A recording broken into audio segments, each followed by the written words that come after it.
Folks, hello and welcome to Tavern Chat. I am your host, Eric Tenkar, your bartender in the OSR.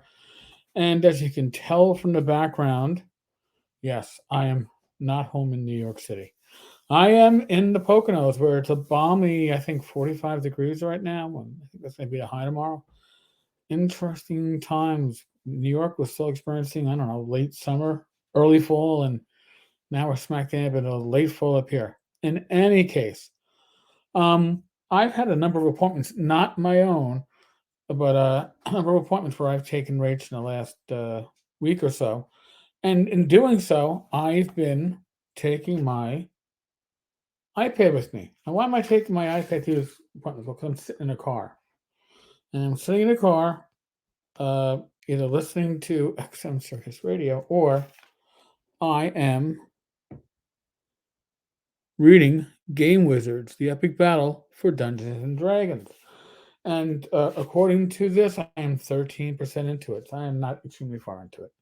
It's Jon Peterson. Jon Peterson does good stuff.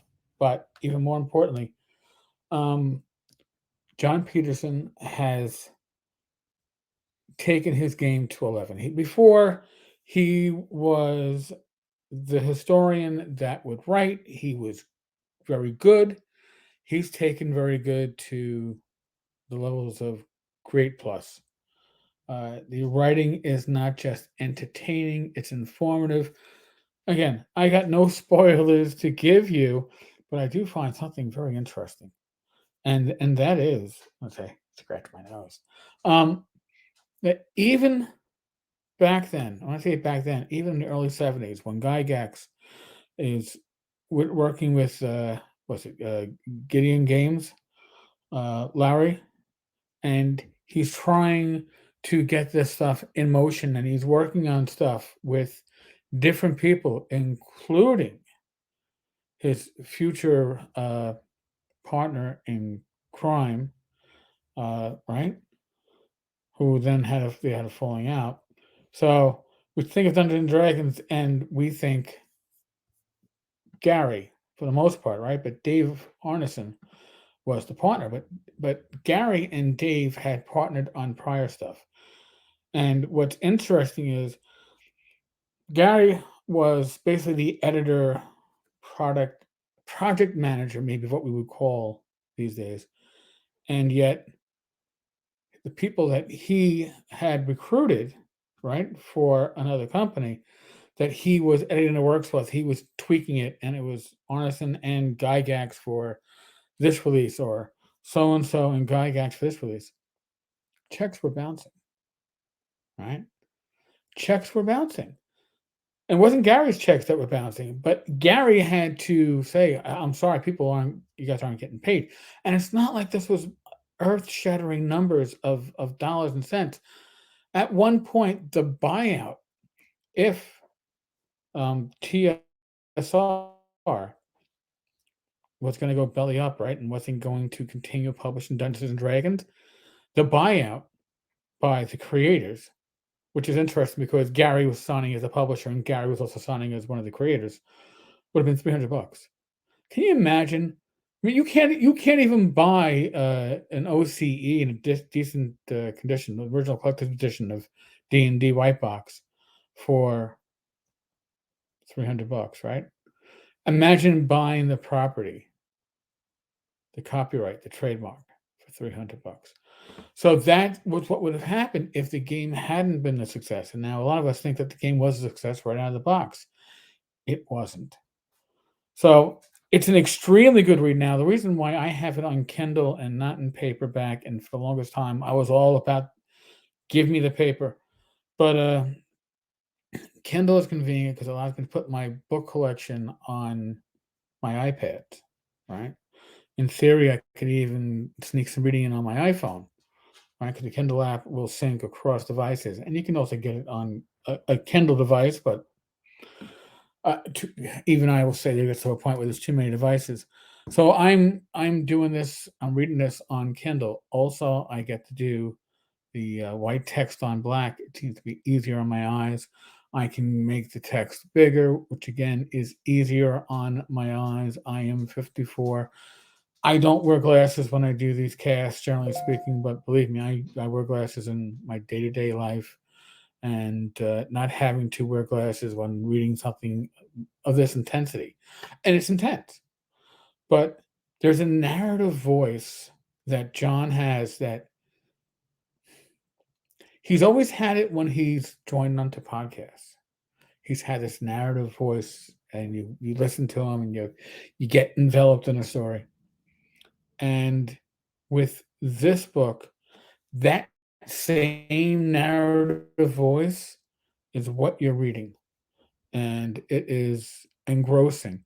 And I must say that earlier today, Rachel got her appointment earlier than I expected, and I was in the middle of a paragraph, and I was like, didn't even unlock the car door fast enough because I had to finish the paragraph at the very least, finish that imagery that's going on, and that's it.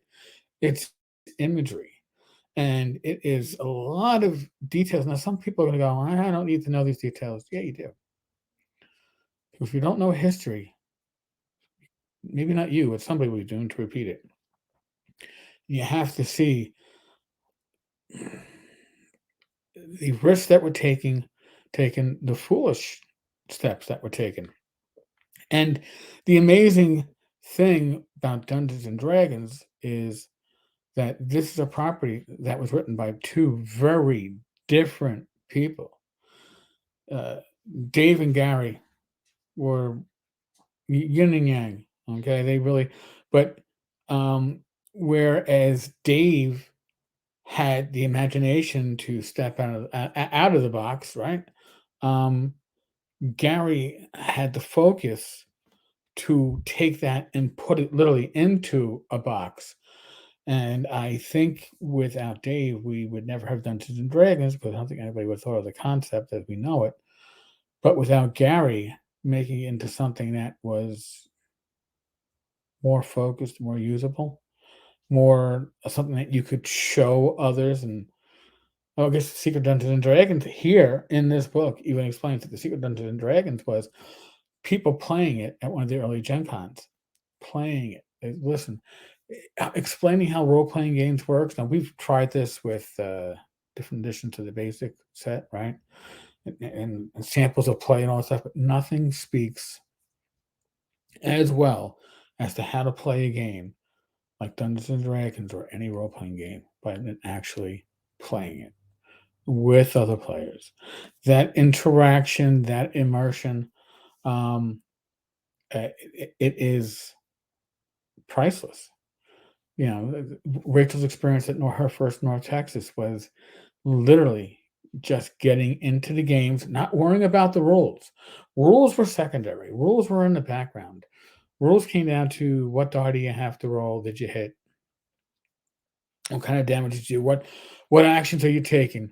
It's not in the book. Don't worry about it. Tell the GM what you want to do, and that's very much early D&D, and that's something that wasn't something that people were used to. Right? That was a lot more freeform than people were used to. Yet it was still more structured than the freeform cops and robbers, army men, Plunder of the Apes, which we played in uh, elementary school in first and second grade. Don't ask me.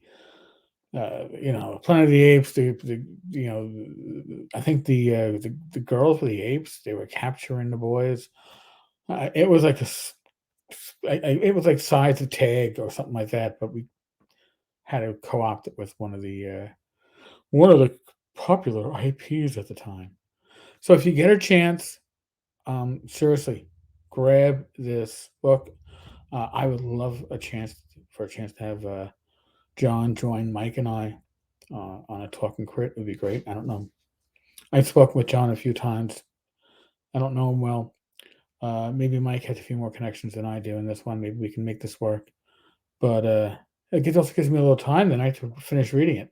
I'm gonna hopefully I'm up here in the Poconos for a few days. I'm gonna squirrel away some time over the next few days to at least get a quarter into the book, if not more. It's also one of these books where you don't want to read it too fast, but you want to absorb everything that's happening. There's a lot of balls of motion in this game, and it's like things like, yeah, I knew Dave had worked for an insurance company, and I knew he had worked as a basically as a cobbler, right? Uh, Repairing shoes, to actually see how this is all playing out and the time frame of it, and have it as a narrative, and reading summaries and quotes from some of Gary's correspondence and letters to others, gives an insight you're not going to find anywhere else. I swear. So, listen, if I was home and I was doing this, and I probably want to get home and have my second screen, I'll be able to put up screenshots and all this wonderful stuff. But I'm not home. I'm working with a laptop. So this is what you get. And hopefully I was actually working off my good mic after this whole point. 'Cause then what would what would the point of this be if I wasn't? Of course not. I'm working off my MacBook mic. Oh well. Okay, Sarah. The other one's plugged in. I'll make sure I make sure the settings are right for next time. Folks, no links. If you do want to go and shop this, and you want to, all right, I'll put a link to I'll put a link in the show notes. And that way, so here, it's not sponsored, but has an affiliate link. There'll be a link in the notes and in the comments that if you want to buy this book, you can support the tavern. Listen, money's to support the tavern, whether it's the ad revenue, what else. We got Bad Mike, a new Bluetooth headset. We're going to hopefully do the same for Glenn in the next month or so. Uh, this is just going to improve what we all do. So I can't thank you enough. Oh, and how can I forget? Another link I'm going to have to put in is for the St. Jude's fundraiser. Because, dear God, we have gotten more money for the St. Jude's fundraiser. It is, geez, well over 900. I'm gonna pull it up right now if I can. So I can let you know exactly where we're at. So if we hit 1,000 for the end of business on Thursday, I will order blue dye for my hair, and I will dye my hair blue, and it'll stay blue for at least a week. Um, and if we hit 1,200, I will go shopping. Oh no, 1,200 is not shopping. 1,200 is blue hair and those horrible pants from the video. Uh, oh my God. So blue hair, horrible pants from the video, uh, walking a dog in Forest Park. That's if we hit 1,200 by the end of business on Thursday. And my internet connection here really sucks. We're at 1467. What? Holy shit. That is a real surprise. Okay, somebody just, oh my God. Yeah, we had a $500 donation. So, all right, so I am dyeing my hair blue, and I am going to be walking the dog for at least an hour. Rachel will film parts of it in Forest Park, dressed like a bloody ass fool. Thank you, Eric, for your amazing donation. I did not see that much just come in as I was doing this. If we hit 1,500 before the end of the month, I got to go food shopping in this wonderful outfit. So, folks, again, thank you for your generosity. It is literally amazing. Be safe, be well, God bless. Roll those dice. We're still in the midst of the world of COVID. Please use your common sense. Keep yourself, your family, your friends, your loved ones healthy and safe. All right, folks. Oh my God, I am glowing. Holy crap. Thank you so much. Later, folks.